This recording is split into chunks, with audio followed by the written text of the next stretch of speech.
Paano mo nga ba tatanggapin ang jowa ng anak mo? Anong problema? Maayos pa sila? Nagkakaintindihan?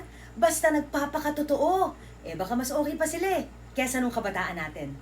Basta merong respeto, boundaries at tumutupad sila doon, relax ka lang. Hindi ka naman kailangan kalaban agad. Alam mo, hindi mo kontrolado ang love life ng mga anak nyo. Pero, kontrolado mo kung paano ka magre-react sa kanila. Kung wala naman red flag, open naman ang anak mo. Chill. Anong problema? You have to guide them. Don't gatekeep their growth. Think about that. Paano mo nga ba tatanggapin ang jowa ng anak mo? Anong problema? Maayos pa sila? Nagkakaintindihan? Basta nagpapakatotoo.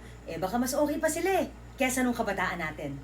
Basta merong respeto, boundaries at tumutupad sila doon, relax ka lang. Hindi ka naman kailangan kalaban agad. Alam mo, hindi mo kontrolado ang love life ng mga anak nyo.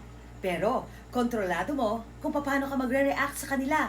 Kung wala naman red flag, open naman ang anak mo. Chill. Anong problema? You have to guide them. Don't gatekeep their growth. Think about that.